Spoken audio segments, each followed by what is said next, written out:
দেখুন নতুন মরিচ ক্ষেত, নতুন নতুন মরিচ খুবই সুন্দরভাবে হচ্ছে। আর প্রতিটা মরিচ গাছই যেন খুব ভালো করে পুষ্টি পায়। দেখুন এখানে লাঠি দেওয়া হয়েছে, কারণ হচ্ছে গাছগুলো অনেক বড় হবে, প্রচুর পরিমাণ মরিচ ধরে এগুলাতে, এই জন্য।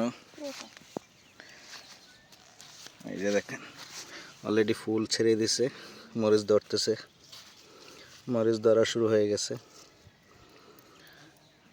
পুরো জমি জুড়ে মরিচ লাগানো, খুব সুন্দর হচ্ছে।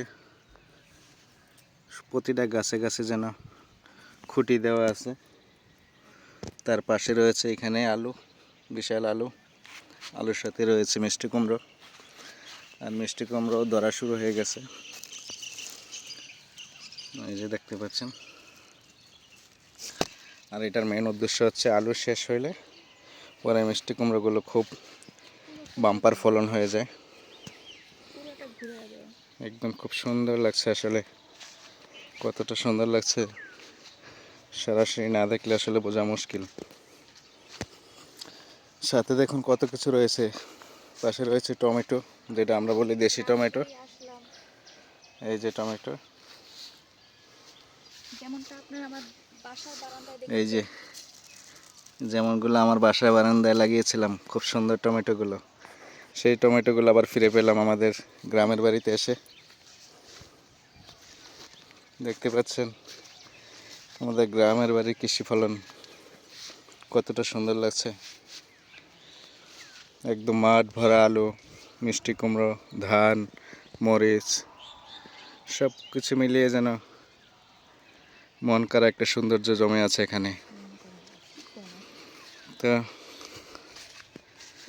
ভালো লাগার মতো একটা, মনে হচ্ছে একটা জীবন্ত ছবি ফুটে আছে সব কিছু মিলিয়ে। এই জন্য আমি আপনাদের সাথে শেয়ার করলাম। আর শেয়ার করার মতো একটা জিনিস, আসলে গ্রামের সৌন্দর্য, যে গ্রামের সৌন্দর্য না দেখলে বোঝা যায় না আসলে যেটা কতটা সুন্দর। তো আপনারা ইনশাল্লাহ শেয়ার করবেন, সাথে থাকবেন, পাশে থাকবেন, সবাই ভালো থাকবেন।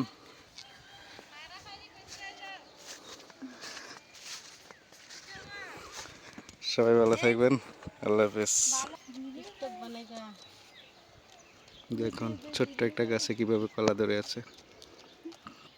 দেখুন কি টমেটো, একদম পাকা পাকা টমেটো। পাশে রয়েছে ভুট্টা,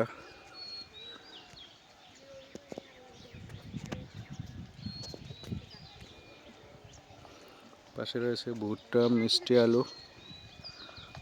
দেখতে পাচ্ছেন মিষ্টি আলুর বাম্পার ফলন এখানে। তো সব কিছু মিলিয়ে যেন একদম ছবির মতোই ফুটে আছে আমাদের এই কৃষি। যাই হোক, সবাই ভালো থাকবেন, সুস্থ থাকবেন, আল্লাহ হাফেজ।